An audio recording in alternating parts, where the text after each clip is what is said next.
tak naprawdę chyba nie wiem, czy jest sens przedstawić naszego gościa, bo jest to człowiek bardzo zapracowany, jeżeli chodzi o YouTube'a. Mnóstwo rzeczy tworzy i widać, że kanał rośnie w siłę. Jest to facet, który potrafi nam powiedzieć, co się działo w 8 sezonie, w 48 odcinku Agentów Tarczy.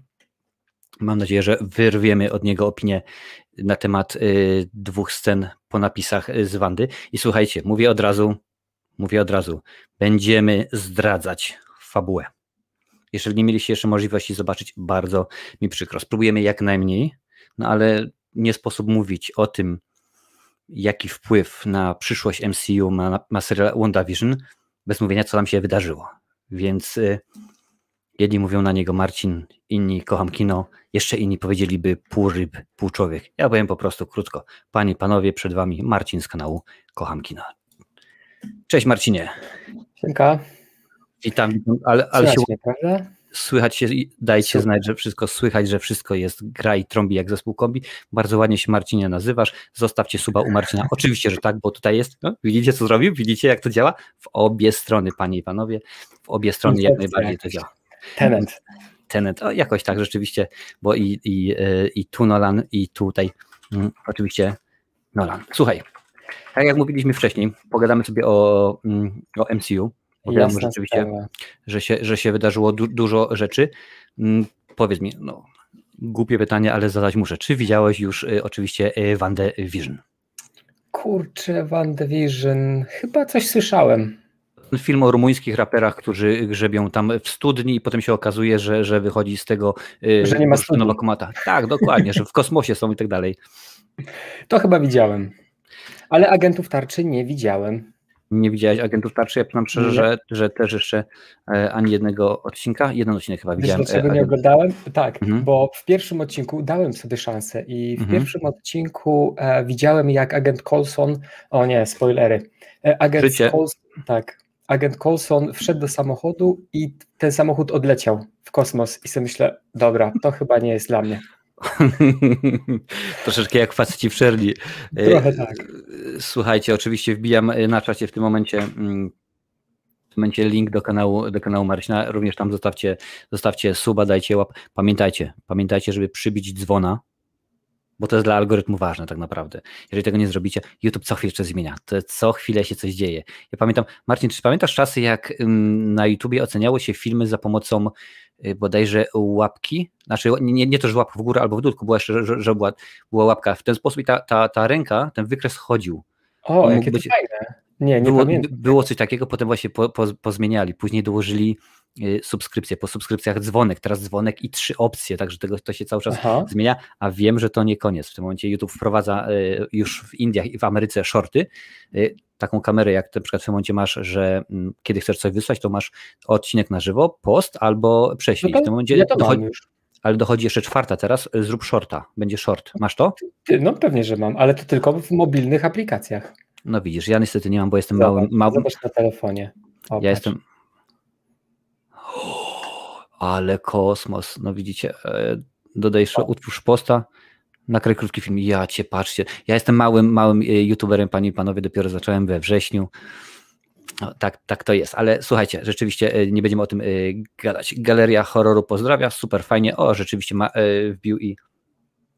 wbił i Rafał, no Rafał był u mnie 2 tygodnie temu, a ja byłem u niego w środę, także to się widzicie, mieszamy się cały czas, słuchajcie, za czas jakiś wbije Michu z kanału Aberracje, oczywiście, że tak. Trzymamy się wszyscy razem. Będzie pani od charakteryzacji w filmach, my youtuberzy musimy się trzymać razem, bo jak nie my, to kto? I słuchajcie, dobra, mamy kilka rzeczy i może zaczniemy od tej Wandy, skoro tak to, że tak powiem, awizowałem i mówiliśmy. Jak odbierasz ten serial? No jest to pierwszy serial w MCU. Nie miał nie być pierwszym. Pierwszym miał być, wiadomo, Zimowy Żołnierz i Sokół i Falcon, tak? No ale nie zdążyli nakręcić. Wiadomo, jaka sytuacja jest na świecie. Jest Wanda, która mi się wydaje jest dobrym wprowadzeniem. Jak ty się do tego odnosisz? Tak, też uważam, że jest dobrym, chociaż powiem ci na początku, dlaczego myślę, że Wanda jest lepszym wprowadzeniem do 4. fazy niż Falcon i Zimowy Żołnierz, mimo że jeszcze nie wiadomo, o czym będzie i jak będzie wyglądała cała ta fabuła tego serialu, ale uważam, że WandaVision był idealnym wprowadzeniem, bo nie było z takiego wielkiego kopyta to robione.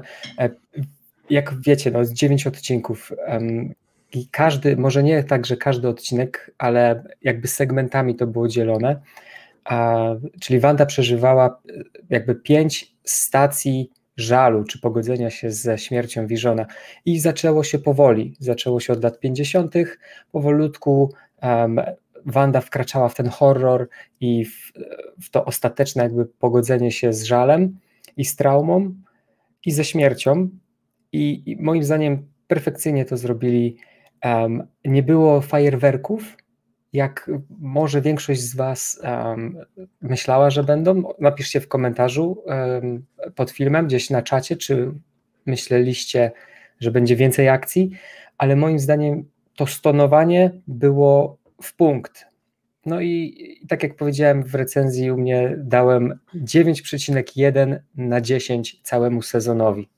O widzisz, no to przyznam Ci szczerze, od razu też zdradzę, bo ja robiłem recenzję całego sezonu, nie robiłem po odcinku, ale robiłem całego sezonu, wbiła na kanał w piątek, też dałem 9 na 10, bo rzeczywiście jest to dobre kino.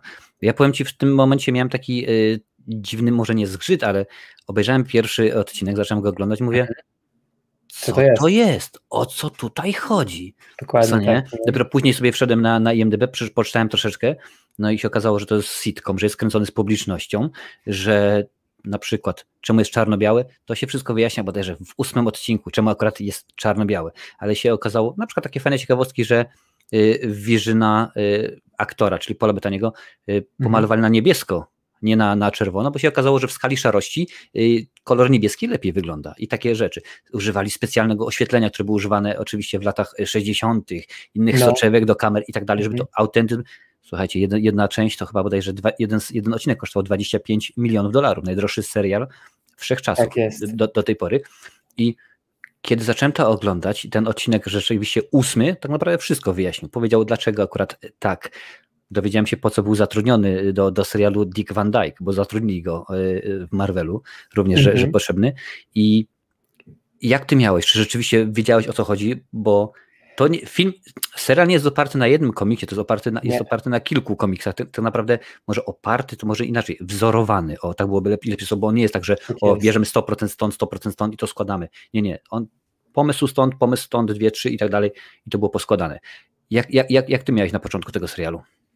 No powiem Ci tak, tuż przed premierą przeczytałem sobie kilka komiksów, na których wiedziałem, że będzie wzorowany WandaVision i wiedziałem może nieco więcej niż typowy widz jakby, ale ja komiksami, że tak powiem, się nie zajmuję, dopiero wkraczam w świat komiksów, no naprawdę mam tak mało czasu, zacząłem Hulka czytać, dopiero zacząłem od Hulka, powinienem zacząć może, nie wiem, od Ironmana albo od Wandy, ale zacząłem od Hulka i nie zdążyłem się przygotować tak, jakbym chciał się przygotować do tego sezonu, mimo że wiadomo, u mnie na kanale są spoilery, to wiedziałem bardzo dużo na temat fabuły, ale i tak byłem zaskoczony w wielu momentach, jak na przykład, uwaga, spoiler, Biały Vision, który w komiksach był naprawionym Visionem przez Hanka Pyma, co na przykład w serialu było inaczej. W serialu było, że on był stworzony przez agencję SWORD.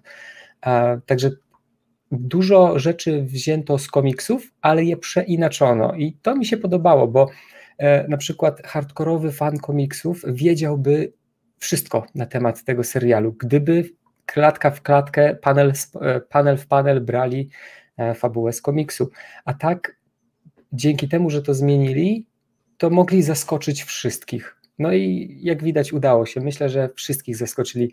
Nawet ja byłem zaskoczony, mimo że wiedziałem bardzo dużo na temat spoilerów. No i coś tam liznąłem komiksu. I to jest, słuchajcie, ważna sprawa. Znacie komiksy, wiecie, mówiliśmy tak nawet z Marcinem wcześniej. Komiks, serial, film, animacja, to są różne media. W większości może nie to, że się nie łączą, ale czasami co się dzieje w jednym nie ma wpływu na drugie. No w tym momencie wiadomo, MCU to już jest inaczej, bo to już mamy i telewizję, i filmy, ale ogólnie to nie jest. Słuchaj, od razu jest pytanie od Adama Malinowskiego, wydaje mi się, że w miarę adekwatne. Halfish, czy księga Darkhold będzie powiązana z Doctor Strange 2? Księga Darkhold No nieważne. Jest Darkhorn napisane, no to wiesz. No, nieważne. Oczywiście, że będzie z Doctor Strange 2 powiązana. Wydaje mi się, no i tutaj wkraczamy w ten aspekt sceny po napisach, drugiej sceny po napisach w 9. odcinku WandaVision, także jakby ktoś nie chciał tego jednak słuchać, no to sobie zmutujcie. Jak skończymy, to ja pokażę, że można wrócić. No. Tam widzieliśmy, jak Wanda studiowała najczarniejszą z najczarniejszych książek w Marvelu. Ona jest to akurat przeczytałem, w komiksach jest zakazana, nikt nie może jej używać, mimo że jej kopie trafiły w bardzo wiele rąk na przestrzeni wielu numerów. No i w każdym razie widzimy tam Wandę, jak studiuje tą książkę w swojej formie astralnej. Coś jak Doctor Strange zrobił w pierwszym swoim filmie. To jest pierwsze nawiązanie do tego. Drugie nawiązanie jest takie, że to jest takie może trochę naciągane, może nie. W każdym razie Wanda w pewnym momencie słyszy krzyki, wołanie o pomoc swoich dzieci, które teoretycznie powinny nie istnieć, bo one były tylko wytworem jej wyobraźni. W filmie, w komiksach one były jak najbardziej prawdziwe i były zrobione, jakby stworzone z części duszy Mephisto, czyli diabła, o którym też pewnie wspomnimy później. I teraz, jak to będzie połączone? Myślę, że końcówka WandaVision będzie łączyła się z Doctor Strange 2. Doctor Strange 2 zacznie się może od takiego, teraz oczywiście strzelam i wymyślam, że zacznie się tak, że albo Wanda nie ogarnie tej księgi i zwróci się, ciężki język, zwróci się o pomoc do Doktora Strange, albo Doktor Strange zauważy, że Wanda grzebie w czarnej magii i on pójdzie do niej. I wiecie, i powie, no kurde, Wanda, przeginasz trochę, nie brnij w tą stronę, ja ci pokażę, jak to się robi. Nie? I tak się zacznie Doctor Strange 2 i otworzą multiversum, zresztą tytuł Doktora Strange to Multiverse of Madness, także to jest, Marvel jest taki, wszystko się ze sobą zazębia. Teraz to już jest wszystko ma połączenie. Słuchaj, ale jak tam na przykład powiedział Doctor Strange, słuchaj, jak nie przestaniesz, to każę ci oglądać filmy Patryka Wegi. To by od razu przestała, co nie? To w ogóle, to by zadziałało na nią jak zimny prysznic. Więc wydaje mi się, że tak będzie. No i właśnie, to jest ta druga strona. Jeżeli zobaczycie, Marcin ma na swoim kanale filmik, dokładnie jest porównana ta scena z tą sceną, tak jak mówię, jak tam Doktor Strange śpi, a tutaj jego inna część uczy się, sprawdza te wszystkie rzeczy. Słuchaj, fajnie, od razu mamy kolejne pytanie, ale to za chwilę, bo jest odnośnie czarnej wdowy, a to do tego dojdziemy, jeżeli zobaczymy rzeczywiście. To jest temat rzeka. Kiedy przekonaliśmy się już, o co chodzi z tymi odcinkami, bo to jest tak, że jeden odcinek to jest lata 50., 60., 70. i tak dalej. Ukłony są przecież aktorka wcielająca się w postać Wandy Maximow. Nie wiem, czy wiecie, czy nie, ale miała epizodzik w serialu Pełna chata, gdzie tam jej siostry bliźniaczki, siostry Olsen grały jedną z dziewczyn. I też w stronę Pełnej chaty też był ukłon, to głównie chodziło o czołówkę takiego różnego rodzaju rzeczy, a serial jest tak napakowany smaczkami, że to jest po prostu nieporozumienie. Kiedy oglądacie na przykład serial i leci reklama. Wiesz, o co tutaj chodzi, jak to reklama? A to na przykład reklama Stark Industries. Jedziemy. Albo kolejna reklama Hydra. Wszyscy się mogą łatwo domyśleć. Mi się wydaje, że chyba ten 8 odcinek jest jednym z najważniejszych, bo tam jest mnóstwo rzeczy wyjaśnionych, bo cofamy się, jakby to powiedziała moja ulubiona posłanka, pani Renatka Beger, pozdrawiamy, cofamy się do tyłu, żeby poznać tak naprawdę dzieciństwo w pewien sposób Wandy, żeby dowiedzieć się, czemu ona nie pała miłością do Tonego Starka. Tak naprawdę, co z nią wspólnego ma Hydra. Dokładnie wszystko to jest wyjaśnione, wszystko to jest pokazane, skąd się wzięły jej moce. To rzeczywiście też w tym odcinku jest. Powiem tak, mów. Mimo, że tempo odcinka nie było największe, właśnie tego 8, to moim zdaniem był najważniejszy. Tak powiedziałem to na głos. Najważniejszy to był odcinek. Tak jak słyszeliście, Marcin powiedział. No właśnie, to jest to. I tak naprawdę, co mi się podobało, to mi kolega zwrócił uwagę, bo ja tak oglądam to, no mówię, okej, pierwszy odcinek bodajże 35 minut, mówię, tak trochę krótko, zawsze to ma gdzieś, albo jest 20 w sitcomie, albo jest 40, ale w porządku. Kolejny odcinek na przykład 40, 45, 37 i mówi, słuchaj, to jest fajna sprawa, ponieważ to nie było tak, że mamy 45, musimy do 45 robić, nie, tutaj fabuła dyktowała, jak ten długi będzie odcinek. Tak samo zresztą jest w Mandalorianie, że niektóre odcinki są krótsze, inne dłuższe, bo nie będziemy, o dobra, mam jeszcze 3 minuty, to co tutaj damy, to jeszcze niech się jeszcze Wanda przejdzie 3 razy, niech jeszcze leci ten, nie, po prostu jest ciach, dziękuję bardzo, robimy, to było rzeczywiście mocą. Jakbym powiedział, że Kevin Feige to facet, który ma wszystko poukładane od A do Z, to myślę, że przesadziłem, jeżeli chodzi oczywiście o Marvela, przesadziłem, czy raczej jest to zgodne z prawdą? Powiem więcej, on nie tylko ma ułożone od A do Z, ale i od Z do A. Jeżeli chodzi jeszcze o długość odcinków, to one były też wzorowane na typowych długościach odcinków z sitcomów z danej epoki. Z danych lat. No. W każdym razie Kevin Feige w jednym z wywiadów powiedział, że on zawsze ma plan na 5 lat do przodu, czyli w tym momencie ma plan bodajże w jednym z filmików mówił, że on ma plan do 2028 już, czyli ogłosił 4. fazę w zeszłym roku, do 2023 i powiedział, że ma jeszcze 5 lat do przodu, także to widać, jak on ma w głowie to wszystko poukładane, wie co i jak, wie kiedy, co może wypuścić. Każdy trailer, każdy zwiastun, myślę, na pewno bez jego zgody nie ma prawa być opublikowany, także ten gość ma po prostu taki łeb. Skoro mówisz, tak troszkę będziemy skakać teraz, ale skoro mówisz, że nic nie może być opublikowane bez jego wiedzy, Adam Adaj zadał pytanie i tutaj będzie o Spider-Manie. Jaka będzie chyba Spider-Mana? Czemu mówię o Spider-Manie? Ponieważ Tom Holland jest znany z tego, że całkowicie z wszystkim się jest w stanie wypaplać, wygadać. To może być Tom Spoiler.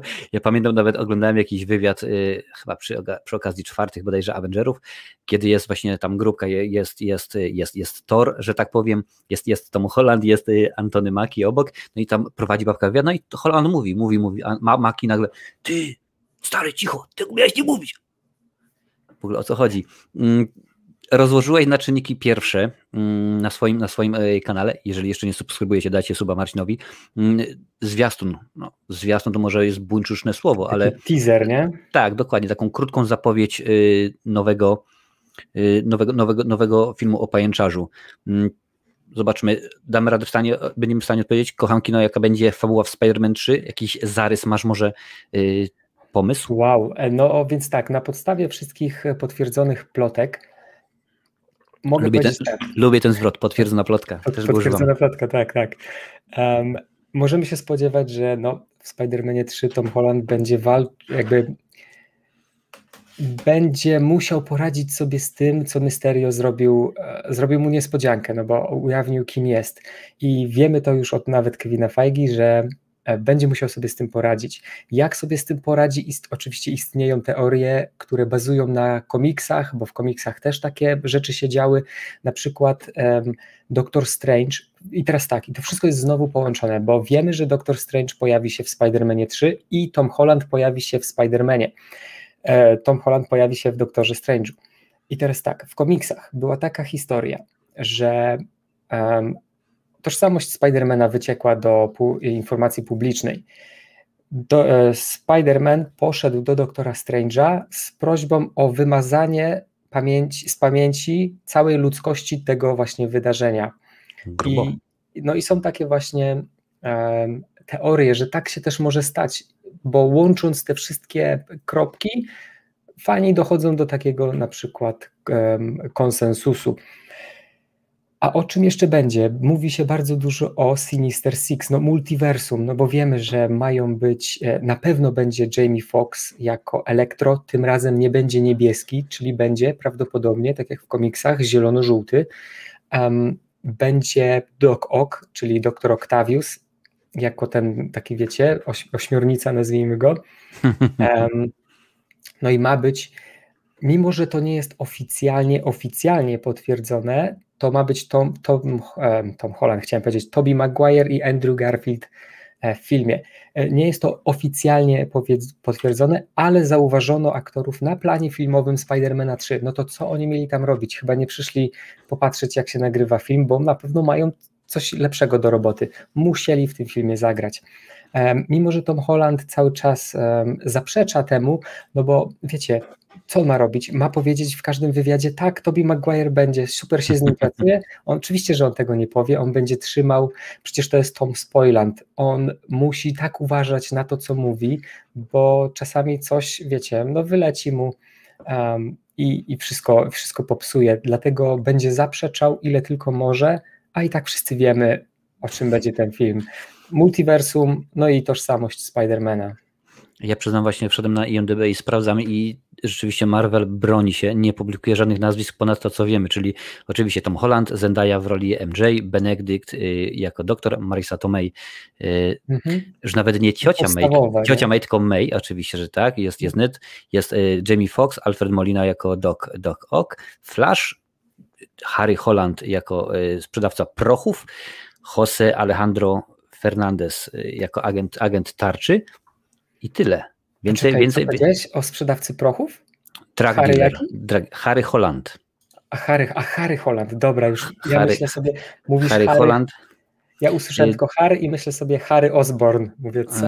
Nie, wygląda rzeczywiście jak brat Toma Hollanda, tak, więc mi się nie brat, no, tak. Oczywiście tak, brat Toma Hollanda, jeszcze tam jest Paddy Holland, jeszcze jest Sam Holland, ale tych Hollandów rzeczywiście jest, a to nie Holandia. Wkręcił całą rodzinę. Jak najbardziej. Więc mam nadzieję, że to się usatysfakcjonuje. Jakie dzisiaj problem mamy z tym wystawianiem się, co nie? I tak w obie strony. A to tylko herbatka i to bez prądu, panie i panowie. A ja nawet nic nie piję. Nic, no to chyba zaschnie ci w gardle, ale zobaczymy. Słuchaj, tutaj było kilka krótkich pytań, więc może tak. Hank Pym czy Nick Fury? Ale co? Z którym bym się umówił? Nie wiem, z którym byś pewnie chciał skoczyć na piwo. No to oczywiście, że Nick Fury. Czy Monica Rambeau, trochę pytanie takie od czapki, czy Monica Rambeau będzie to znaczy, w Marvel 2? No oczywiście, że będzie. No. Będzie, ale to też jest pytanie dotyczące WandaVision, bo jak wiemy w WandaVision w ostatnim odcinku w scenie po napisach, uwaga, znowu spoilery, była Monica Rambeau, która już ma te swoje moce Fotona, Spektrum albo tak. Kapitan Marvel, zwał jak zwał, wszystkie trzy nazwy są poprawne i prawidłowe. I ona ma już te swoje moce, ale śmiem twierdzić, że nie umie ich kontrolować na zawołanie, nie zna ich jeszcze tak bardzo. No i Skrull przyleciał i powiedział, że stary przyjaciel jej matki zaprasza, powiedzmy, nas na herbatkę tam, czyli w kosmos, wiadomo. A kto był w kosmosie? W scenie po napisach Far From Home wiemy, że to jest Nick Fury, ale jeden z moich widzów zabił mi ćwieka, bo powiedział, że to też może być Kapitan Marvel. I usiadłem i sobie myślę, może być, ale Nick Fury tutaj bardziej pasuje. Bo ja ci powiem, że akurat pierwsze moje skojarzenie właśnie to było, że rzeczywiście, że Marvel, ale potem minęły 2 sekundy i mówię, ale sekundkę, przecież Nick tam sobie na plaży, umówmy się, na holodeku, tak można powiedzieć, popijał herbatkę, no to rzeczywiście raczej chodzi o niego. Tutaj kolejne pytanie o WandaVision, Stormbreaker. Czy Peters zagra Quicksilvera w końcu nie na żarty? Ja powiem może od siebie. Pamiętaj, że ten Quicksilver to były lata 90., 80. i wcześniej, bo to te wszystkie filmy o X-Menów, te nowe, że tak powiem, one się rozgrywały dużo wcześniej niż Avengerowie.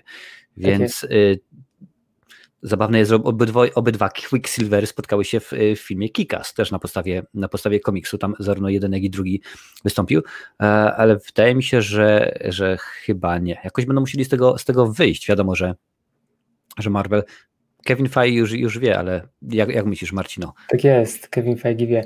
To znaczy tak, no jeszcze raz, to co powiedziałeś, Quicksilver z studia Fox rozgrywa się mniej więcej lata 70., 80., 90., coś takiego, a Marvel rozgrywa się w czasach teraźniejszych, czyli 2023, nawet jest trochę do przodu.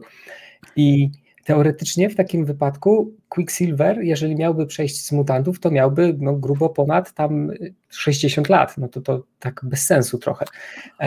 I teraz zawsze mogą powiedzieć, on jest mutantem, on jest Quicksilver, on starzeje się jak Wolverine, czyli dużo wolniej. Też mogą tak powiedzieć, oczywiście, że mogą. Kevin Feige może tak naprawdę powiedzieć wszystko, ponieważ parę dni temu serwis Illuminerdi udostępnił raport, a jak nie wiecie, Illuminati, im można ufać, bo dla nich pracuje Charles Murphy, czyli insider ze studia Marvel, który 99,9% swoich informacji ma potwierdzone.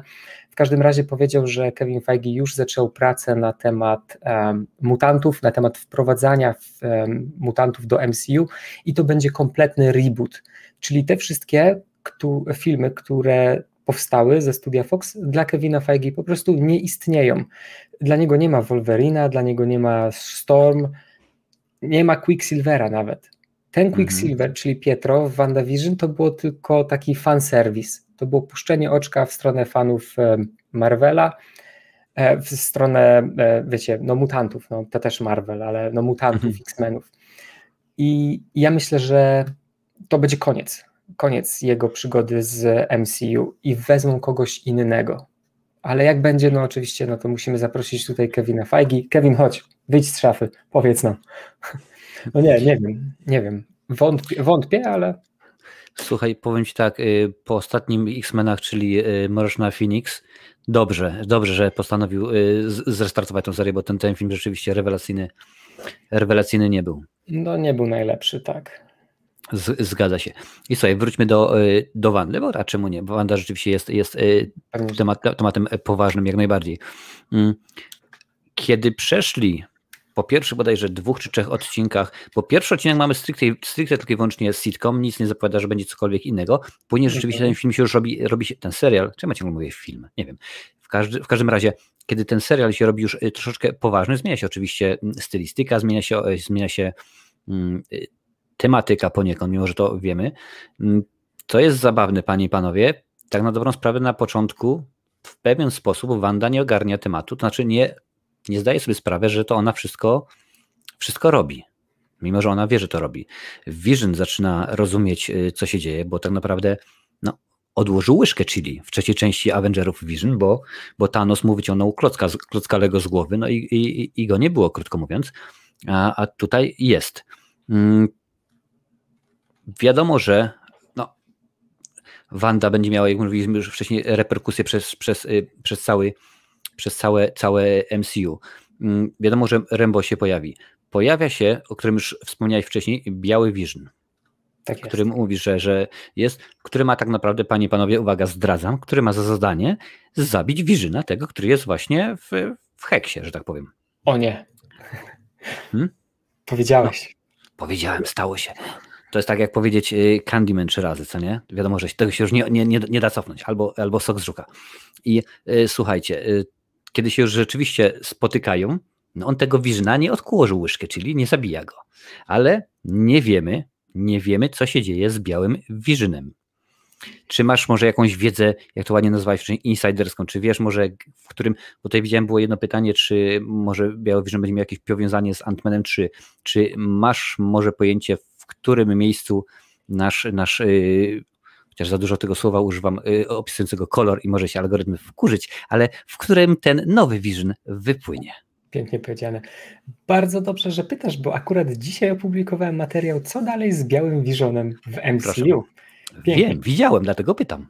Tak, teoretycznie, krótko mówiąc, nikt tego nie wie, znowu oprócz Kevina Feige. Możemy sobie tylko na podstawie tego, co widzieliśmy w serialu, wymyślać, co będzie. W każdym razie, widzieliśmy paradoks Tezeusza, czyli jakby to nazwać znowu bez tego algorytmu. Nowy Vision i stary Vision są jednocześnie Visionami i nie są Visionami, bo każdy czegoś brakuje. Jedna nie ma duszy, a druga jest jakby samą duszą. No i na początku sobie teoretyzowałem, że oni powinni się połączyć i tak Paul Bettany mógłby dostać znowu angaż, kontrakt na kolejne 5 lat i wszyscy byliby zadowoleni. Jednak nowy Vision postanowił polecieć gdzieś. Nic nie mówił, po prostu wyleciał po tym, jak jego pamięć została odblokowana. I nikt nie wie gdzie. No i teraz są dzikie teorie i mi się wydaje, że on pojawi się w kolejnym filmie, w którym pojawi się Scarlet Witch, czyli umówmy się, będzie to Doctor Strange 2.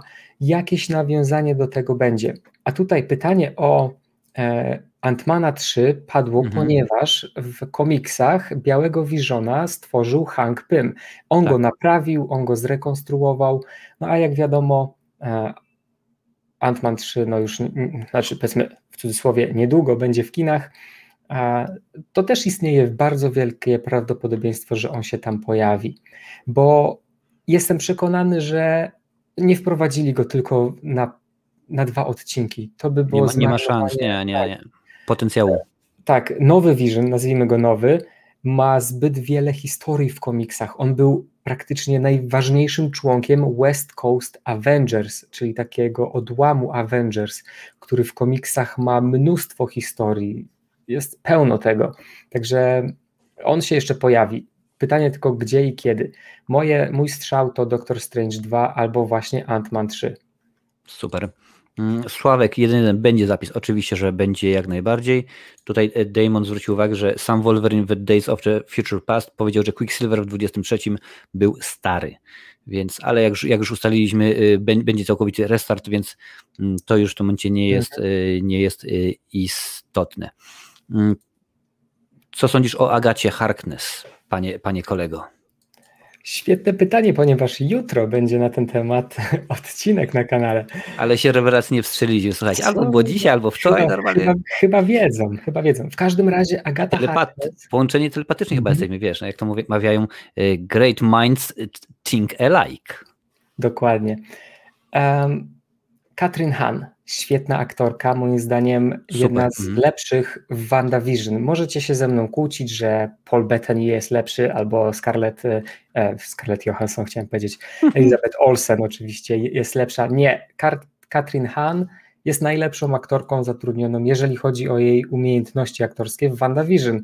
I ja się mogę z wami kłócić. W każdym razie jest to świetna aktorka i gdyby Marvel zatrudnił ją tylko na te parę odcinków, to oczywiście byłoby super, fajnie, ale to byłby strzał w kolano. W jutrzejszym materiale powiem, uwaga, to taki inside note, w jutrzejszym materiale powiem, że studio Marvel zostawił sobie drzwi otwarte, jeżeli chodzi o Agatę Harkness. I ona na pewno się pojawi i to już wcześniej niż myślicie, ale kiedy? No to oczywiście czekajcie jutrzejszego materiału na kanale Kocham Kino, bla bla bla, reklama, super, dzięki. Nie ma sprawy. Jeżeli chodzi o samą Agatę Harkness na przestrzeni 9 odcinków, to uważam, że troszeczkę za późno ją pokazali, bo dopiero w 7 odcinku dowiedzieliśmy się, że to ona za tym wszystkim stoi, ale to też jest specjalny zabieg, ponieważ Kevin Feige tym serialem odciągał nas od Agaty Harkness tymi referencjami dotyczącymi Mephisto. Kazał fanom myśleć, że Mephisto się pojawi, a tak naprawdę zrobił takiego plot twista, który był przed naszymi oczami, ale nikt go nie widział, bo jak wiadomo, pod latarnią jest najciemniej. Oczywiście, że tak. I boom, w 7 odcinku It's Agatha All Along i wszyscy tak naprawdę o tym wiedzieliśmy, ale każdy z nas się zdziwił. I mieliśmy tylko 7, 8 i 9 odcinek, tak naprawdę tak na maksa poświęcony tej złej stronie Agaty Harkness. No i wydaje mi się, że troszeczkę za mało tego było. Gdyby zrobili to już od momentu wprowadzenia Pietro, Quicksilvera w 5 odcinku, gdyby wtedy powiedzieli, że to jest Agata, bo ona za Pietro, panie i panowie, stoi. Tak, ona mogłaby mocniej terroryzować Wandę już od 5 odcinka i wtedy byśmy wiedzieli naprawdę, jaką moc posiada. A tak, wiecie co, no, w 9 odcinku tak naprawdę była tylko taka ostateczna potyczka między kobietami i to było takie, postrzela parę laserów, tu rzuci czar, załatwi ją runami i koniec. Ten pojedynek moim zdaniem... Bardzo po macoszemu trochę. Nie był taki emocjonalny. No jak cały serial, cały sezon był mega emocjonalny, to ta walka powinna być właśnie reprezentacją tych wszystkich emocji. Dokładnie. Tak jest moim zdaniem. Tam w ogóle w tym odcinku, jak Pietro wstawili bardzo fajny tekst. Jak to? Zmieniła obsadę? Teraz Pietro jest inny? No. I agentka stwierdziła. Tak, to była Darcy. Tak. Ksasara, gdzie wyglądaliście WandaVision, skoro Disney Plus nie ma w Polsce? Jest w Irlandii. Ja mieszkam w Irlandii, więc tego problemu nie mam. A ja w Anglii, także też tego problemu nie mam. bo akurat telefon, wiadomo jaka karta, wszystko się obsługuje, także akurat my, nie chciałbym, że jesteśmy uprzywilejowani, ale Kevin Feige nam to załatwił. Oczywiście, że tak. To Skróg jeszcze recenzję nagrywa? O cholera, stary, jeszcze nagrywam normalnie. Jakoś tak stwierdziłem, że a czemu nie? Co se będę, jak se mogę. A zresztą jestem młodym youtuberem, ja dopiero od września zaczynałem. I powiem w ten sposób, po WandaVision, jak już mówiliśmy, mamy dwie sceny, ale to naprawdę praktycznie biorąc, każdy odcinek, praktycznie rzecz biorąc, ma scenę po napisach. Jedne wnoszą mniej, drugie więcej. Tak samo jak te reklamy, które wnoszą mniej, które wnoszą więcej. 8 odcinek, o którym mówiliśmy wcześniej, że tak naprawdę jest taki najbardziej intrygującym, najważniejszym, można by rzec, dla całej serii. Mnóstwo nam mówi, mnóstwo nam zdradza ten cały Dick Van Dyke Show. Chociaż troszeczkę byłem zaskoczony, że ojciec miał płyty DVD, ale okej, umówmy się, że Wanda jest po 20. A ile może mieć w tym momencie w tym serialu? Ile Wanda może mieć lat? Jak myślisz? Ojej. To jest na pewno jest podane. W każdym razie 28 chyba, albo 7, coś takiego. Czyli w porządku, kupujemy, skoro to 23 rok i powiedzmy akcja się dzieje 20 lat temu. 20 lat temu płyty DVD były. Już były. Nie było jeszcze YouTube'a, ale płyty DVD już były. I dowiadujemy się o Dick Van Dyke Show.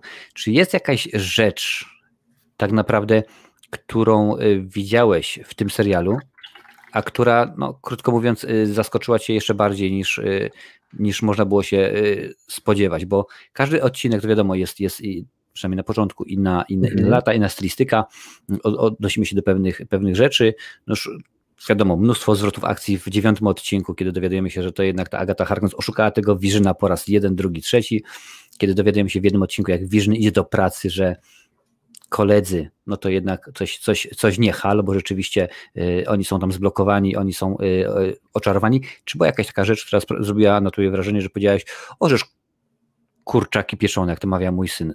O co chodzi? Chodzi tutaj ci o fabułę tylko, czy nie? Ogólnie, nie tylko o fabułę. Ogólnie to zaskoczyło mnie to, że jak przyjemnie się oglądało pierwsze 2 odcinki, bo oglądałem recenzję wielu youtuberów na temat pierwszego i drugiego odcinka.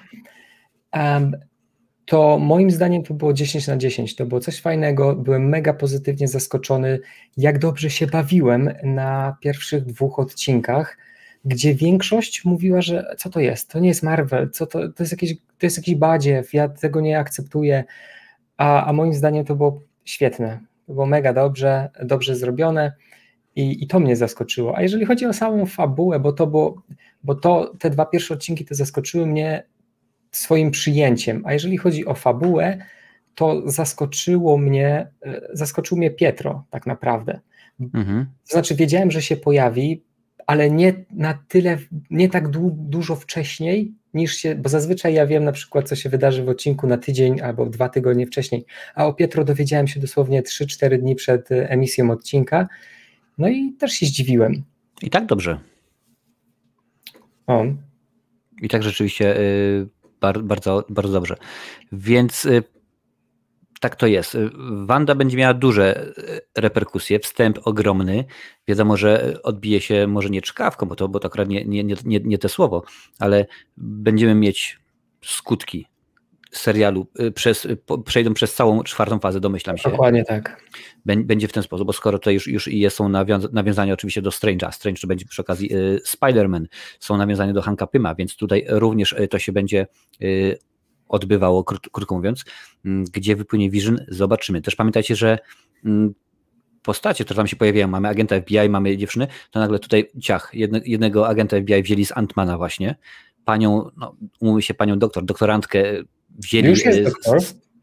Pani doktor jest wzięta z Thora, z filmów o Thorze, więc Monikę Rambeau mamy z Captain Marvel, więc rzeczywiście widzicie, już w tym momencie to nie tylko to, że agent Coulson, jeden facet wzięty i to wszystko, nie, w tym momencie to już sięgają szerzej. Jak już mówił Marcin, Kevin Feige, on wie dokładnie, Gambit Królowej, tam by go nikt nie zaskoczył, on dokładnie wie jak to się wie co zrobić. Wanda czy Dark Phoenix, która silniejsza, potężniejsza? Dawid.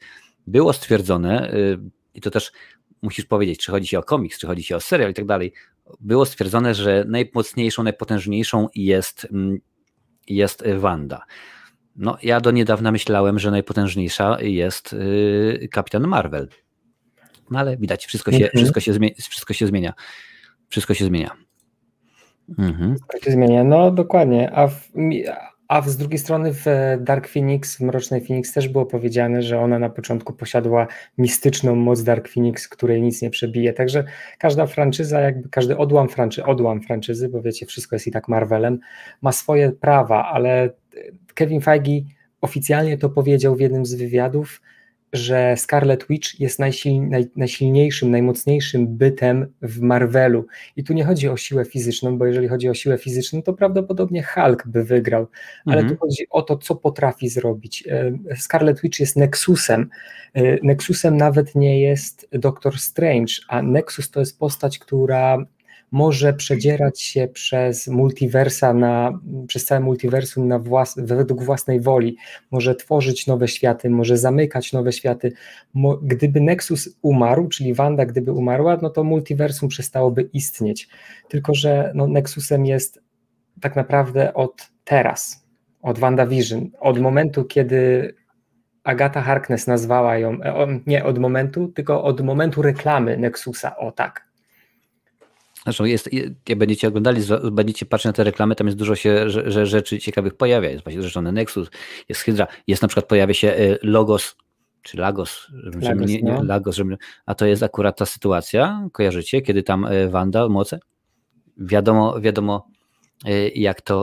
jak to jest. Tutaj było pytanie, czy Kapitan Marvel, czy Doctor Strange to będzie film, czy serial? Będzie film. Doctor Strange 2, przepraszam bardzo, Doctor Strange 2 to będzie film. No, ciężko porównywać, oczywiście, że tak. Jak oceniamy serial całościowo, Mikox, ja dałem 9.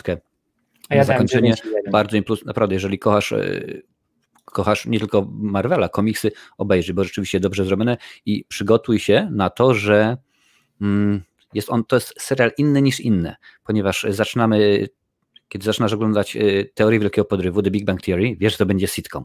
Jeżeli zaczynasz oglądać Stranger Things, wiesz, co to jest. A tutaj tak naprawdę na początku nie było wiadomo, co jest i z każdym odcinkiem uczyliśmy się czegoś innego. Stormbreaker pyta, mówiąc o Hulku, czy She-Hulk to będzie okazja rozwinięcia jego historii, Leader Red Hulk i tak dalej? W She-Hulk ma pojawić się Bruce Banner, tak.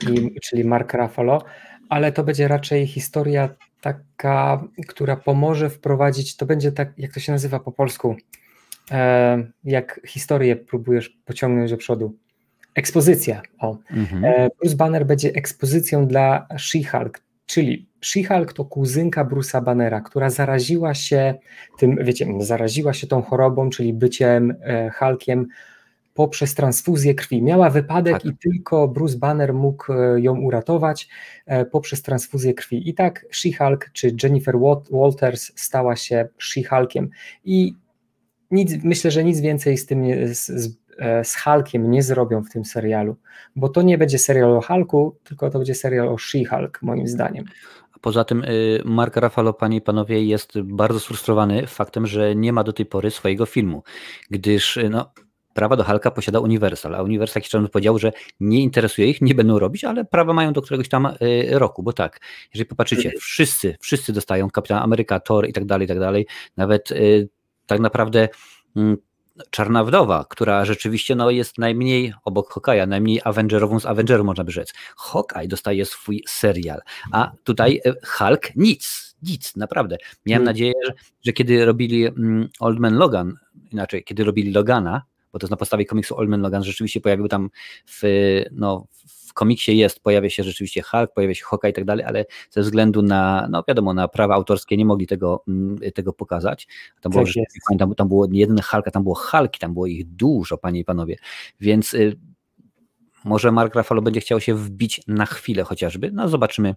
To znaczy jego kontrakt, z tego co wiem, oczywiście nie znam treści kontraktu, bo to jest oczywiście poufne, ale z tego co sam aktor powiedział, to ma jeszcze zakontraktowane na wystąpienie w jednym serialu, czyli wiemy już, że to będzie She-Hulk, i w jednym filmie. Tylko że jeżeli chodzi o film, to tak jak przed chwilą powiedziałeś, prawa do Hulka posiada Universal Pictures i Hulk może pojawić się w filmie o Avengersach, czy w ogóle w MCU, o ile nie będzie to jego solowy film, czyli tak jak pojawił się w Avengers, na przykład Age of Ultron, pojawił się jako poboczna postać i w jednym filmie jeszcze się pojawi jako właśnie poboczna postać, tylko że no nie wiadomo w którym.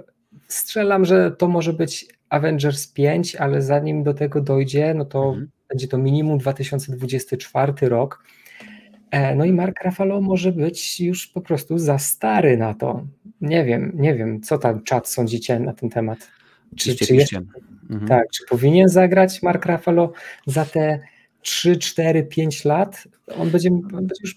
No, tak, ale weź pod uwagę, jak w Kapitan Marvel bardzo ładnie odmłodzili Nicka Fury, więc wiesz, tutaj w tym momencie to jest szansa, że no nie, chodzi mi odmłodzić, zawsze mogą. Chodzi mi o jego fizyczność, że on po prostu będzie się non-stop męczył jako aktor, nie? Coś takiego. No, wiadomo, Nick Fury to on sobie tylko gada. Nick Fury czy Samuel L. Jackson, jego rola polega na tym, że on dialogiem prowadzi swoją postać, a nie skacze po ścianach, a Hulk jednak czy Bruce Banner, no jednak coś tam robi, nie? I po prostu on może już być za stary na takie wygibasy.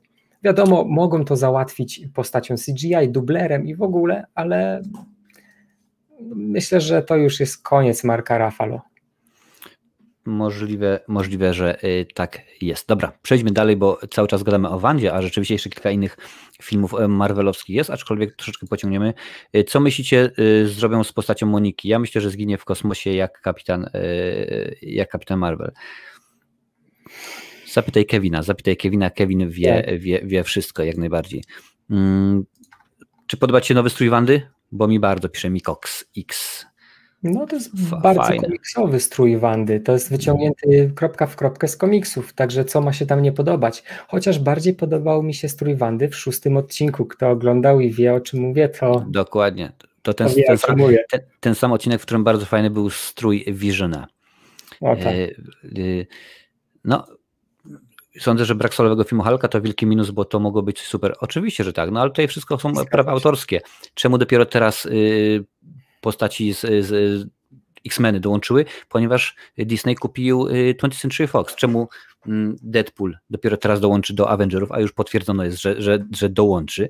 Będzie kolejny solowy film o Deadpoolu, który będzie 18 oczywiście, tylko i wyłącznie dla osób pełnoletnich, ale kiedy już Deadpool będzie w Avengerach, to już będzie PG-13, więc obstałem, że Ryan Reynolds puści do nas oczko, coś głupiego wymyśli, czemu taki jest, no ale zobaczymy jak to będzie. Dobra. Kolejny film, o którym bym chciał pogadać, a właściwie kolejny brak filmu, którego chciałbym pokazać, tutaj widzę, że został wywołany. Czarna Pantera 2. No nie wiem, czy powinienem się wypowiadać na temat tego filmu, żeby hejt nie poszedł. Dajesz. Czy są jakieś newsy na temat Czarnej Pantery? Teoretycznie nie ma. Coś się tam małego zawsze pojawia. Teraz, bo Czarna Pantera jest jeszcze w miarę... ma odległą premierę, ma 2000, znaczy odległą, no tak naprawdę nie, ale wiecie, to jest relatywne, czyli maj 2022 i oni jeszcze nie zaczęli jakby kręcić, ale na przykład jedna z gwiazd Marvela, Boże, co ja gadam, Czarnej Pantery 2, przedwczoraj chyba w wywiadzie, czy wczoraj powiedziała, że będzie coś bardzo ekscytującego, że możemy spodziewać się czegoś, czego jeszcze w franczyzie Czarnej Pantery nie widzieliśmy. To była Lupita Nyong'o, czyli Boże, kogo ona grała? Tą przyboczną, zapomniałem. No przyboczną nie będzie po prostu. To jest jedna z tych dziewczyn, która tam w czwartych Avengerach, panie i panowie, razem z Wandą Maximow i wdową, żeby nie powiedzieć po raz wtóry tego koloru, żeby się algorytm nie wkurzył, walczy z najeźdźcami. Taka bardzo ładna łysa. Ona występuje również w serialu Walking Dead. Tak. Także powiedziała, że będzie coś naprawdę ekscytującego, że musimy czekać, żeby to zobaczyć oczywiście, no bo Okoje, dzięki Tomek. Już jest. Że no, że będzie coś mega dobrego, a myślę, że Kevin Feige specjalnie będzie chciał zrobić Czarną Panterę 2 11/10 i z tego względu, że po pierwsze oczekiwania fanów po stracie Chadwicka Bosemana będą mega duże i też musi uważać na to, co robi, bo fani będą hejtowali każdą decyzję, która nie pójdzie według ich myśli, a wiadomo, że każdy z nas ma inną opinię na temat każdego tematu i nie ze wszystkim się zgodzimy, ale Kevin Feige musi zadowolić większość, żeby wyszło z tego coś naprawdę fajnego, a ja ufam Kevinowi i wiem, że on zrobi z tym coś naprawdę mega dobrego, że to będzie super show i że zadowoli większość, mimo że tak naprawdę Czarna Pantera będzie bez Czarnej Pantery, a no, chyba wiecie, o czym mówię. Słuchaj, tutaj jest poprawka i rzeczywiście sprawdziłem, jestem Mucia, pisze, że ona nie grała Okoje i dokładnie, oczywiście nie grała Okoje, ona grała Nakie. A Lupita Nyong'o, no wiadomo, ale tu nie będziemy w tym momencie wchodzić w szczegóły, chodziło nam właśnie o aktorkę, która grała Okoje. No, Okoje, czyli Lupita Nyong'o. Danai Gurira. No tak. Normalnie. Ale fupa. Marcino, sekundkę, tutaj już właśnie nie dla siebie, dla czatu. Żółta kartka, jeszcze 3 żółte i... Co się stało? A, dobrze. Jeszcze 3 żółte i źle. Ekstra, dobra. Słuchajcie, nie ma co się czepiać szczegółów. Kolejny film Marvela, tak skaczemy po filmach Marvela troszeczkę, ale tylko dzisiaj będziemy o Marvelu gadać. A ja, kto nam zabroni? Pokazały się, doszły nas, właściwie mnie słuchy, gdyż robią oczywiście nowego Blade'a i w tym momencie Blade już również będzie częścią MCU. To było fajne w ogóle. Blade, film komiksowy, kiedy komiksy rzeczywiście były badziewne. Kto pamięta Zieloną Latarnię, dokładnie wie o co chodzi. Nie będzie Wesley Snipesa oczywiście. Taki wybór padł, co mnie wcale nie dziwi, bo jak dobrze wiecie, Marvel to jest Disney w tym momencie, a tam każdy musi mieć tak naprawdę czystą kartę, a nie tak dawno w więzieniu był, siedział za podatki. Może nic poważnego, ale podatki. Jaka jest sytuacja? W każdym razie Wesley się wkurzył troszeczkę ostatnio, bo okazało się, że Kevin Feige podczas jednego z wywiadów powiedział, że oczywiście jak najbardziej Deadpool jest w tym momencie częścią, już będzie MCU, będzie to film od 18 roku życia. Nie ma poza tym żadnego w tym momencie filmu, nad którym pracujemy, który miałby obostrzenie wiekowe większe niż PG-13. No to wszystko fani podłapali. Jak to? Przecież Blade jest zrobiony. Blade nie może być PG-13, musi być 18. Czy wiesz coś na ten temat? Trochę gadaliśmy o tym przed odcinkiem. Czy doszły cię słuchy, czy wiesz, czy cokolwiek w ten sposób? No właśnie rozmawialiśmy i ja wiem tyle, ile mi powiedziałeś. Czyli ja nic od siebie nie dodam na ten temat. Nie wiedziałem, że ma być, wiedziałem, że ma być na początku Blade, ma być PG-18, ale teraz ty mi mówisz, że ma nie być, tak? Czy jak? Bo już się pogubiłem. No, Kevin Feige powiedział, że oni nie pracują nad żadnym filmem, który ma mieć 18, oprócz Deadpoola. Właśnie i to mnie trochę zbiło z tropu, bo cały czas myślałem, że będzie jednak 18 i nie wyobrażam sobie, jak Blade, tak mroczny komiks, tak mroczna postać i tak krwawa postać może być z kategorią wiekową 13. Avengers i te wszystkie filmy MCU rozumiem, ale nie Blade. Blade musi być dla dorosłych, bo inaczej zawiedzie się bardzo duża ilość fanów. I moim zdaniem to będzie strzał w kolano. Musi Kevin Feige zmienić zdanie. Po prostu musi. Dość panie i panowie powiedzieć, że pierwsze 2 Blade'y są 18, ten trzeci nieszczęsny jest 15 i to był, delikatnie mówiąc, przynajmniej dla mnie beznadziejny. Tak, wystarczy sobie spojrzeć, właśnie porównać pierwsze 2 do trzeciego, gdzie trzeci to się Trinity nazywa, prawda? No przecież tak. Ja nawet nie pamiętam, o czym był ten film, a pierwsze 2 Blade'y to mógłbym wam na pamięć powiedzieć, scena po scenie. Tam coś chodzi bodajże, że szukają maści do pięt dla Sierowskiego albo nowej lokówki dla Magdy Gessler, jakieś takie rzeczy, wiesz. Coś ten deseń było. Słuchaj, pytanie jest, była plotka lub jest, że Michael Korwacz jest złoczyńcą w Captain Marvel 2. Tak jest taka plotka, ale o Michaelu Korwaku nie wiem za dużo, dlatego nie wypowiem się nie umiem mówić. Nie wypowiem się zbyt dużo na jego temat. Prawdopodobnie gdzieś w przyszłości, bliżej premiery, poczytam sobie o postaci, poczytam sobie o jakichś ciekawostkach, dowiem się i na pewno zrobię jakieś materiały na ten temat, ale w tym momencie nie powiem wam nic. Nawet czy pasuje fabularnie do Kapitan Marvel 2, czy nie, po prostu nie wiem. Zbyt mało informacji na ten temat jest.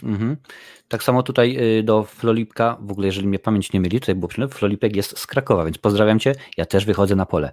Czy Deadpool będzie w nowym Blade'zie? No jeszcze nic nie wiemy na ten temat, ciężko cokolwiek stwierdzić, chyba że coś wiesz, bo się uśmiechasz. Tak, pomyślmy sobie tak, na zdrowy rozsądek ja mówię, że nie ma szans, bo jakby to miało się fabularnie wpasować. W Wolverine mógłby być, bo oczywiście są animacje, które to potwierdzają, są komiksy. Tak, ale też Hugh Jackman i Ryan Reynolds, oni się takie, nie lubią w cudzysłowie. Tak samo jak Dolph Lundgren z Van Damme się nie lubili przy okazji Uniwersalnego Żołnierza. Wszystko pasuje do siebie, ale Deadpool, taki śmieszek Deadpool w poważnym Blade'zie krwawym, mega krwawym, to po prostu nie pasuje.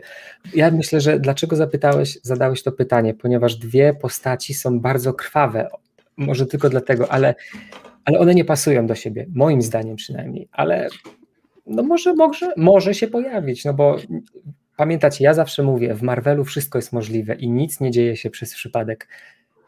Także moja odpowiedź jest taka, może się pojawić, aczkolwiek osobiście uważam, że nie powinien. Jak to się mawia, że w komiksie tak naprawdę nikt nie ginie poza wujkiem Benem i Martą. Tak, oni giną co odcinek. A poza tym, proszę bardzo, mieliśmy tutaj Śmieszka w Blade'zie trójce, który pojawił się i nie wyszło to nikomu na dobre, w ogóle w żaden sposób. KFK Studio od Green Lantern, nie, mówimy o filmie po prostu. Film jest z Reynoldsem beznadziejny, do niczego się nie daje słaby. Ja widziałem mnóstwo animacji, jeżeli chodzi o Zieloną Latarnię i były super. Nieważne, kto był wtedy Zieloną Latarnią i to było dobre, to było fajne, to było sensowne. A jeżeli chodzi o ten film z Reynoldsem, to Dlaczego? Przyznam szczerze, że to jest chyba jedyny film, chyba oprócz też Zielonego Szerszenia, Green Hornet, film komiksowy, którego nie mam i na razie nie zamierzam mojej biblioteczki o ten film, że tak powiem, rozszerzać. Bardzo dobrze. Jakie mamy oczekiwania wobec Falcona, który wychodzi 19 marca? To jest fajnie, panie, panowie. Skończyła się Wanda, 2 tygodnie przerwy i dostajemy coś kolejnego, by potem jak się skończy Sokół, mamy dostać Lokiego. Jak jest u ciebie? Na co czekasz? Jeżeli chodzi o Falcona i Zimowego Żołnierza, to muszę teraz ku waszej frustracji powiedzieć, tylko nie bijcie mnie, że zarówno Falcon, jak i Zimowy Żołnierz to są moje najmniej ulubione postaci z całego Marvela. Jakoś nie utożsamiam się z nimi, dlatego jest to serial, na który czekam najmniej i tak naprawdę nie obchodzi mnie, co oni tam zrobią. Mimo że i tak wiecie, że będę oglądał, będą easter eggi i tak dalej, recenzje, ale jakoś nie mam oczekiwań. Niech po prostu robią, co mają robić. Kevin Feige już to rozplanował. Ja po prostu oczekuję od serialu, że będzie... Idę zabić, kocham kino. Super. Że będzie kontynuował... Dajcie mu dogadać odcinek przynajmniej. Że będzie kontynuował spuściznę Kapitana Ameryki, że może jakieś nawiązania chociaż do niego będą i będzie mnóstwo akcji, takiej wiecie, ludzkiej akcji, bo Wanda i Vision to były takie supernaturalne byty, a Falcon i Zimowy Żołnierz to jednak tacy ludzie, jeden po prostu ma skrzydła, a drugi metalową rękę i oczekuję od serialu... Innych mocy nie ma. Tak, że będzie...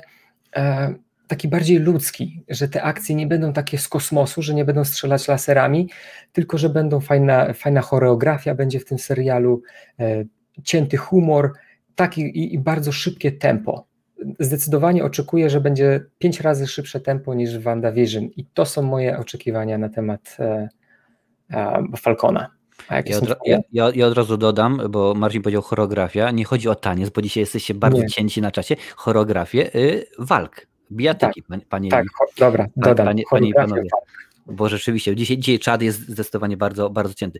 Przyznam szczerze, że tak, no to jest to, będziemy zapewne, jak już przy okazji było Wandy, dostaniemy coś więcej. Dostaniemy coś więcej, w jakiś sposób się jeden, drugi, trzeci rozszerzy. Może dostaniemy, chociaż tak naprawdę ciężko powiedzieć, żebyśmy dostali więcej informacji na temat Buckiego, bo Buckiego znamy bardzo dobrze, chyba żeby rozszerzyli i pokazali, jakie tam wcześniej misje robił dla Hydry, ale krótko mówiąc tak, no ma być dobry akcyjniak. No.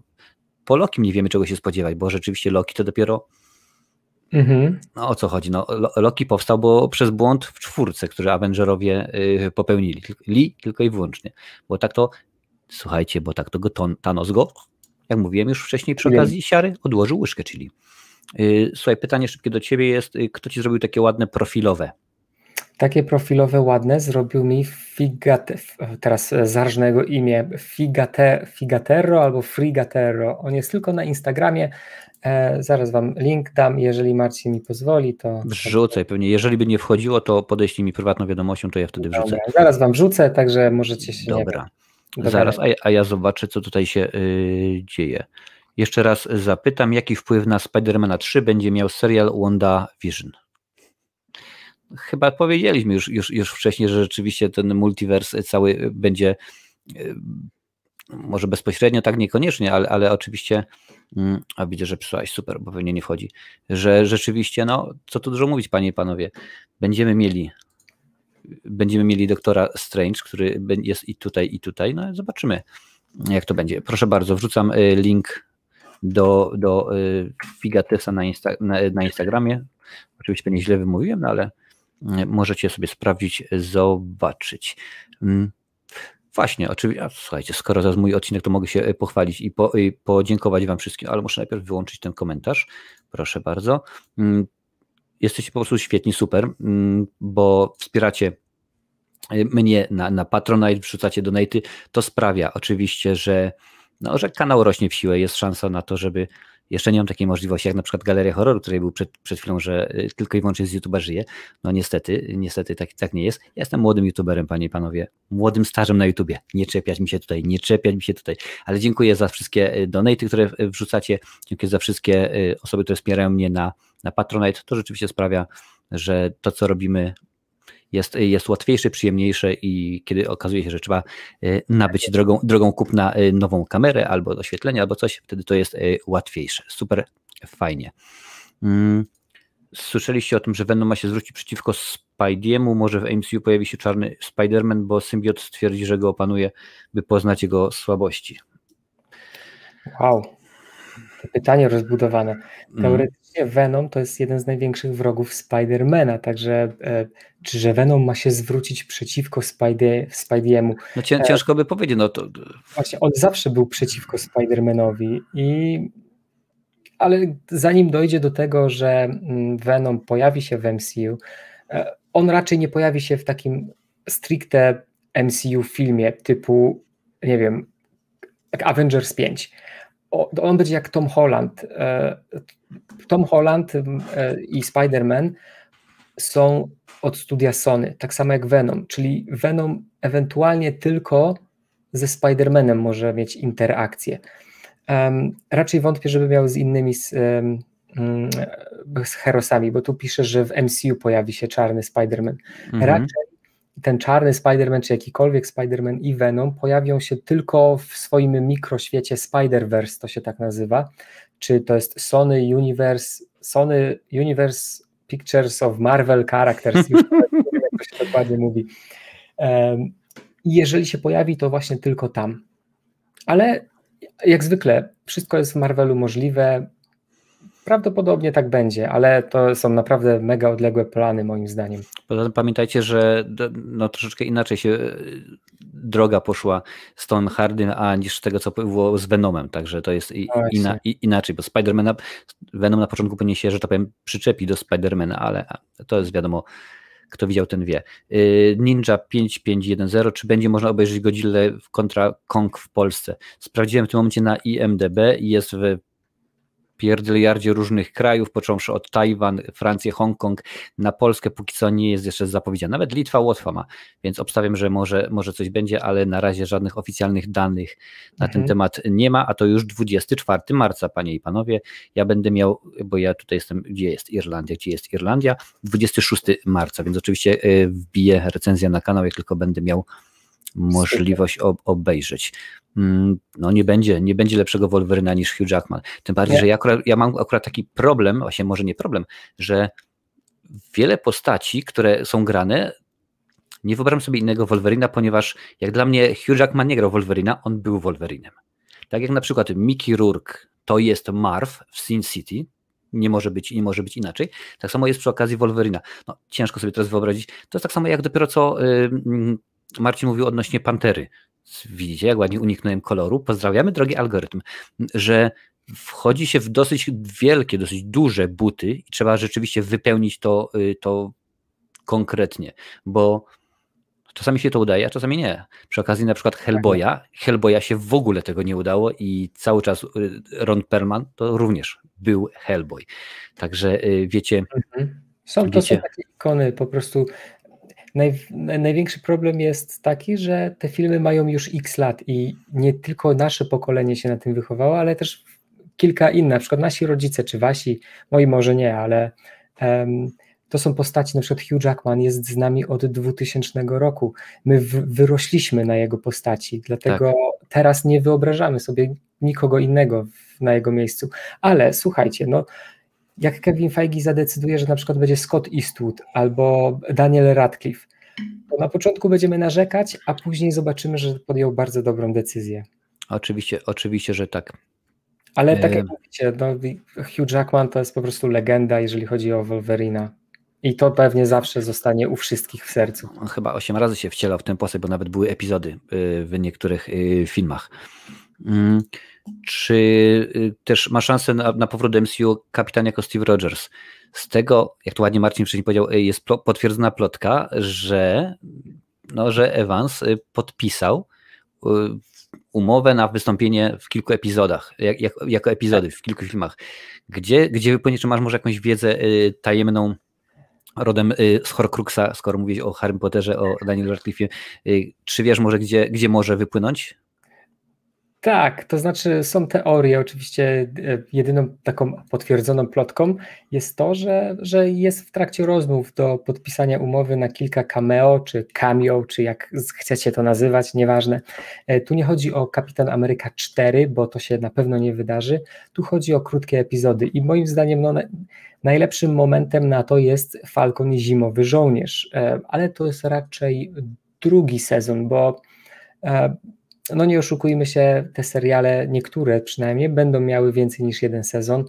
Jest też plotka, że drugi sezon właśnie Falcona będzie się nazywał Falcon i Kapitan Ameryka. Nie Falcon, to Zimowy Żołnierz i Kapitan Ameryka. Bo tutaj wiadomo, w czwartych Avengerach. Tak, tam może się pojawić w Armor Wars. On tak naprawdę jest połączony z każdym Avengerem w inny sposób i on może się nawet pojawić w Czarnej Wdowie. We wszystkim naprawdę może się pojawić i we wszystkim będzie pasował. Ja taką teorię dałem na kanał, że on się pojawi jako Hydra Kapitan Ameryka, czyli taki alternatywna wersja Kapitana Ameryki, w której Kapitan Ameryka miał wyprany mózg i był agentem Hydry i będzie walczył właśnie z Falconem i Zimowym Żołnierzem. Tak jak w komiksie. To jest moja teoria, także myślę, że są 64 osoby na czacie i myślę, że są 64 teorie na temat tego, jak się pojawi Kapitan Ameryka w MCU. O ile się pojawi oczywiście. Dokładnie. Dawid, do której live?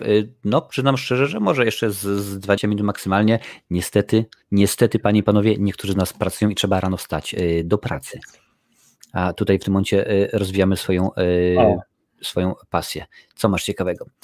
Chodziło o to, że Venom w swoim filmie wydał się dobry, więc walka ze Spider-Manem wydała się dziwna, w komiksach to on był zły. No tak, ale to jest akurat takie w tym momencie podejście jest musiał być dobry po to, żeby w dwójce walczyć ze złym Karnażem. Dokładnie, no musiał zyskać sobie sympatię widzów. Dlatego no, musieli go zrobić dobrego. No. Bardzo często jest tak, że czy to Deadpool, czy chociażby na przykład Magneto, że czasem jest albo bohaterem, a czasem jest antybohaterem. Więc, tak jak Loki na przykład. No, oczywiście, że tak. I tak samo będzie z Agatą Harkness, ale o tym, jak powiedziałem, jutro w materiale. Weroniko, co się stało z Białym Wilżynem, mówiliśmy i tak na dobrą sprawę to, co w tym momencie ty myślisz, jest tak samo dobrym zgadywaniem, wróżeniem z fusów, mimo że herbatka jest bez fusów, jak nasze. Bo może wypłynąć tutaj, może wypłynąć tam. Zobaczymy, jak to się wszystko będzie działo. Jak myślicie, kiedy zobaczymy, pyta Miłosz Dziąbek, pierwsze teasery, trailery do Shang-Chi lub Eternals? Bardzo fajne pytanie. Zazwyczaj one są połączone, pierwsze zwiastuny są połączone z jakąś wielką produkcją i wydaje mi się, że tą wielką produkcją będzie Czarna Wdowa już w maju i myślę, że zwiastun albo teaser pierwszego z nich dostaniemy. Wydaje mi się, że to będzie Eternals, ponieważ dokładnie dzisiaj, dokładnie 2 godziny temu, właściwie teraz to już 3 godziny temu, pojawiły się pierwsze zabawki, pierwsze koszulki do filmu Eternals, w którym pokazali wroga Eternals, czyli Kro. Kro? Albo Kre? Poczekaj, jak to się mówiło? Zaraz, Kro. I powiem wam, że design tej postaci jest fenomenalnie boski i po prostu to będzie film, to będzie lepszy film niż Avengers. Znowu powiedziałem to na głos. Ale wiesz, tak jest bardzo często, bo przynajmniej ci szczerze, że kiedy obejrzałem pierwszych Avengerów, to stwierdziłem, ja cię kręcę, normalnie wywaliło mi sufit, rozwaliło czaszkę, lepiej się tego nie da zrobić. Potem obejrzałem drugą część, czyli Czas Ultrona i rzeczywiście wydawało mi się, że da się lepiej zrobić, bo według mnie druga część nie jest lepsza od jedynki. To jest moje prywatne zdanie. Ale potem dostaliśmy 3 i 4 i to nagle jest znowuż, proszę bardzo, panie i panowie, to, co bracia zrobili, no to po prostu rozwalili system. Infinity War jest tu, a tu jest Avengers.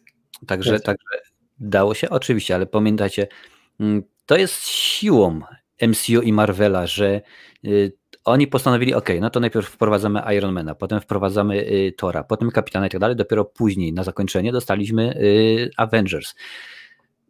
DC próbowało od razu zrobić Ligę Sprawiedliwości. Ja rozumiem ich punkt wyjścia, ponieważ badania przeprowadzone, to nie jest moje, to jest oczywiście jakiś jeden z amerykańskich instytutów, bo oni nie mają nic co innego robić, tylko takie rzeczy.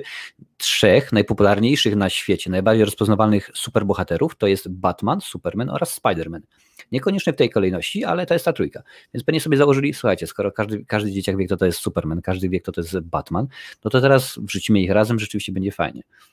Problem z tym, że dostaliśmy najpierw Batman kontra Superman i o ile Henry Cavill był rewelacyjnym Wiedźminem, bo jest drewniany normalnie jak Pinokio, Geppetto by się nie powstydził, no to Supermanem rewelacyjnym on nie jest. I tutaj rzeczywiście, tak jak już tutaj Marcin mówił wcześniej, Kevin Feige nie 1, nie 2, a 28,5 kroków do przodu wykonuje i on dokładnie wie, co, gdzie, jak i kiedy. No, tak to rzeczywiście ma. A ja cię kręcę. Uwaga. Abradeusz, ale nick, fajny. Ale czy rozmawialiście już na temat Zemo w serialu? Zemo. Nie mówić mi jeszcze o Baron. Baron Zemo w serialu będzie Falcon i Zimowy Żołnierz. Oczywiście tutaj o tym serialu mówisz, będzie miał kluczową rolę i moim zdaniem on może stać się kolejnym antybohaterem w MCU. Antybohater to jest taka postać, która najpierw jest zła, a później przechodzi na dobrą stronę. I dlaczego to mówię? Bo Baron Zemo w komiksach jest zły do szpiku kości, nienawidzi Kapitana Ameryki i tak dalej. Ale w serialu, w zwiastunie, na podstawie zwiastuna ja to tylko mówię, on oprowadza Falcona i Zimowego Żołnierza po Madriporze. Madripor to jest taka wyspa w Azji związana z Wolverinem, no nieważne, więcej na ten temat dowiecie się oczywiście z komiksów i ze źródeł. W każdym razie on wygląda w tych zwiastunach, jakby on był z nimi, a nie przeciwko nim. Wydaje mi się, że oni na potrzebę oczywiście tej przygody swojej, którą zobaczymy w serialu, połączą siły i będą współpracowali walcząc z Flag Smasherem, z US Agentem i na końcu ma 2 drogi Baron Zemo. Albo pomści śmierć swojej rodziny, pomści jakby Sokowie, i stanie się naprawdę zły i tak dostaniemy może drugi sezon, kto wie, albo przyłączy się do Avengers, albo nie przyłączy się, tylko nie będzie im przeszkadzał, może tak. I nie wiem, którą wy, czat, wybieracie drogę, aby Baron Zemo. Gdzie byście chcieli zobaczyć Barona Zemo? Jako antybohatera, czy jako takiego konkretnego złola do szpiku kości? Dajcie znać na czacie. Nachos. Cavill jest świetnym Geraltem, nie rozumiem porównania do Geppetto. Jak najbardziej, Cavill jest idealnym do roli Geralta, świetnie pasuje, ponieważ rola jest, Geralt jaki jest, wiadomo, ale chodzi o to, że zasięg, jeżeli mogę tak powiedzieć, możliwości aktorskich Cavilla jest słaby. On idealnie pasuje do roli Geralta, ale już niekoniecznie pasuje idealnie do roli czegokolwiek. Czemu Geppetto? No bo po prostu tak wyszło. Wydaje mi się, że... To jest z drewna. No to dokładnie. Geppetto wystrugał Pinokia z drewna. Cześć Facebook user, witamy, fajnie, że nas oglądasz na Facebooku. Maska YouTube pisze, że wolałbym antybohatera.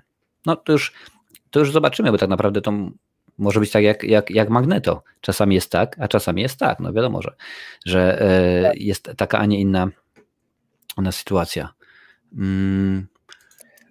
Kang Zdobywca pojawi się w Lokim, tutaj pisze nam Adam.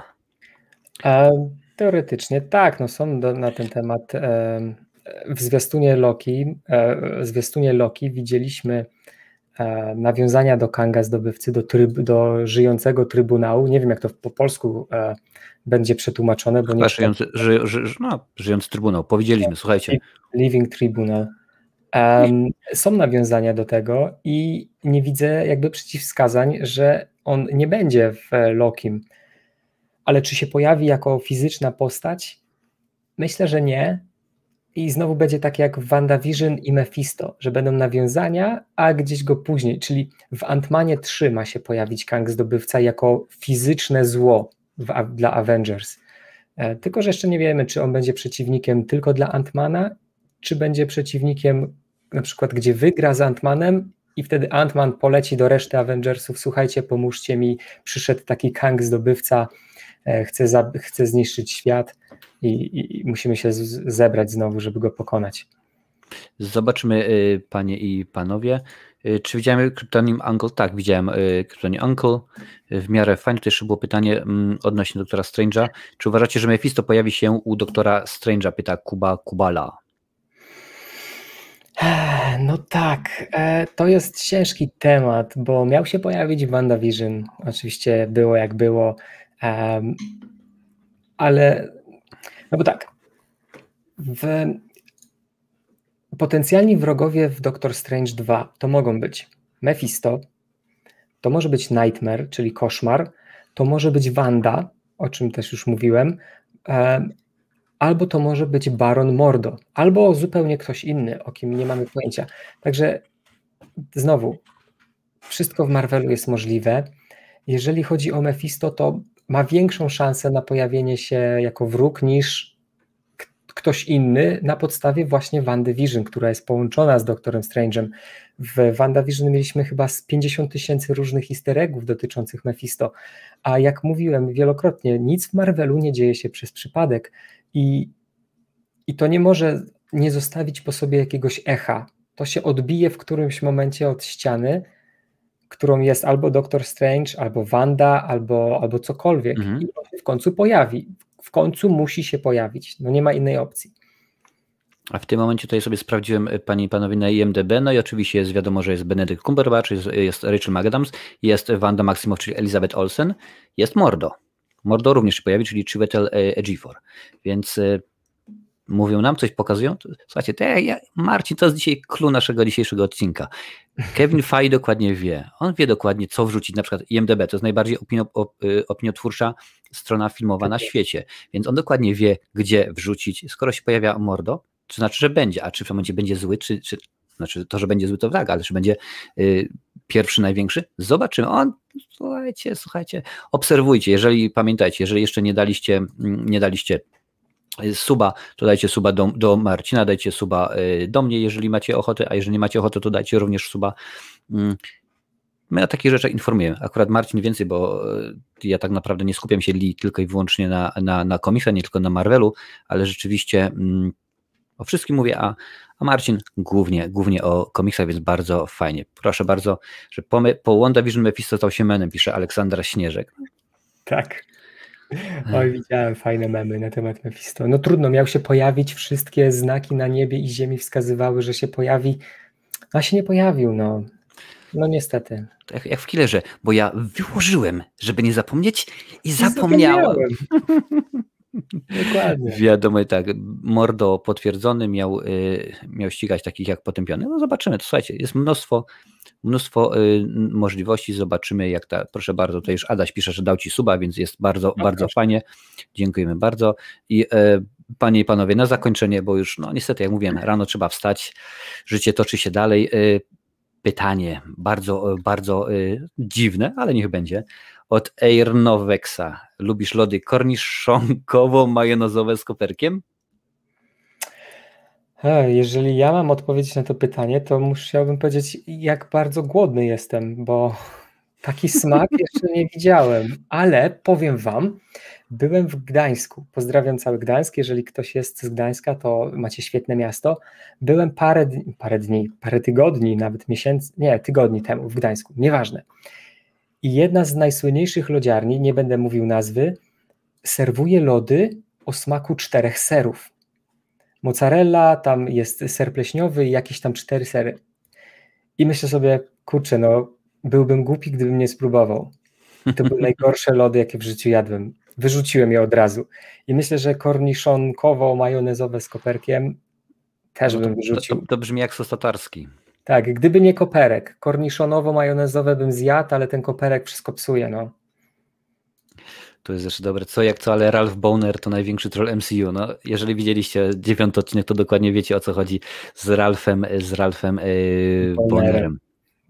O, proszę bardzo, już 2 youtuberów ci na to odpowiedziało elegancko. Ja osobiście bym spróbował. Ja lubię próbować nowe rzeczy, próbuję nowe smaki bardzo chętnie. Może się okazać, że jest dobrze, ale... Koperek, no wiadomo. To jest nowa, wiesz co, to jest nowa moda, ta kuchnia molekularna, czy jakoś tak, że wiesz, że masz coś w kształcie steka, że niby patrzysz, widzisz, pachnie jak stek, a wcinasz, a to się okazuje, że to jest na przykład truskawkowe lody, czy coś takiego, wiesz, takie rzeczy teraz. Wiem, bo MasterChefa australijskiego oglądam czasami. Słuchajcie, panie i panowie, tematów nie wyczerpaliśmy i nie wyczerpiemy, bo rzeczywiście Marvel to jest temat rzeka. Kiedyś zaprosimy albo do Marcina, albo do mnie na kanał Kevina Feige. Oczywiście przyjmie zaproszenie, bo wiadomo, że on nasze odcinki ogląda, więc zawsze przyjmuje, także ja w tym momencie łatwiej się do niego dodzwonić niż do Patryka Wegety, także wiecie, jak to jest.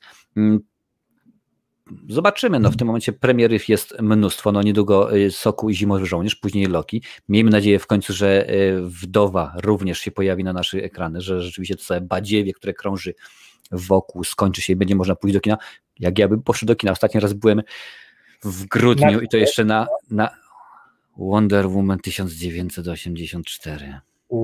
A ja byłem ostatni raz, aż wstyd się przyznać, na Ptaki Nocy. Ale Ptaki Nocy są dużo lepsze niż Wonder Woman 1984. Ale ja rok nie byłem, to było w marcu. Nie byłem rok w kinie. Słuchajcie, bo jak dobrze wiecie, albo jeżeli nie, Marcin normalnie mieszka, żyje w Wielkiej Brytanii, ja jestem w Irlandii i tutaj również w tym momencie już jest rok pozamykane mnóstwo rzeczy. Taka sytuacja i nie idzie ku lepszemu, nie idzie, cholera jasna, nie idzie, no ale co zrobić, tak to jest. Słuchajcie, Marcinie, albo pół rybie, jak wolisz. Zwał jak zwał. Albo zostawcie suba u Marcina. Tak jak dokładnie, zostawcie suba u Marcina i u Marcina, tak będzie najlepiej, tak będzie wspaniale. Dziękuję bardzo za dzisiejszy odcinek. Mam nadzieję, że wrócisz do nas jeszcze w przyszłości, na dalekiej przyszłości. Oczywiście, że wrócę. Jak tylko się pojawi zaproszenie, od razu na nie odpowiadam. Czekaj, tylko wyślę. Dobrze, super. Słuchaj, czy chciałbyś jeszcze powiedzieć 2 słowa do czatu? Tak, czat, dzięki, że przyszliście, jesteście najlepszym czatem, drugim najlepszym czatem, bo mój jest najlepszy oczywiście, no nie ukrywajmy tego. W każdym razie fajnie się z wami tutaj rozmawiało, interakcja jest naprawdę świetna, kulturalna rozmowa, to jest coś, co lubię. No i co? I życzę wam dobrej nocy, nie? No i Marvelowej nocy, że tak powiem. Oczywiście, w 100% zgadzam się z Marcinem z jednym założeniem, że zupełnie nie ma racji, gdyż wy jesteś najlepszym czatem, a jego czat jest drugim najlepszym. No ale to wiadomo, że tak powiem. Marcino, dziękuję bardzo, było pięknie, cudnie. Do zobaczyska. O, jeszcze go uciąłem na koniec. Panie i panowie, to oczywiście był Marcin z kanału Kocham Kino. Rzeczywiście mam nadzieję, że kilka rzeczy wyjaśniliśmy, powiedzieliśmy. Oczywiście, że tak się składa. Jeżeli jesteście tutaj po raz pierwszy, a widzę, że mnóstwo osób tutaj jest po raz pierwszy, wbijajcie co niedzielę o 21:30 czasu polskiego. Sobie gadamy co 2 tygodnie. Oczywiście mam gości na kanale. W tym momencie był Marcin. Za 2 tygodnie jest kto? Chyba Michu z kanału Aberracja, ale nie pamiętam. Ale będzie jeszcze i Daily Lincoln i jeszcze wielu ciekawych youtuberów i tak dalej, i tak dalej. Panie i panowie, dziękuję bardzo. Byliście świetni. Przyśni mi się Czarna Wdowa, pisze KFK Studio. Czemu nie? Bo rzeczywiście Scarlett, no przecież ładna kobieta jest. Chociaż z drugiej strony ponoć uroda to jest kwestia gustu. Jedni lubią lody o smaku 4 serów, a inni wolą lody czekoladowe. Dziękuję panie i panowie. Dobranoc. Cześć.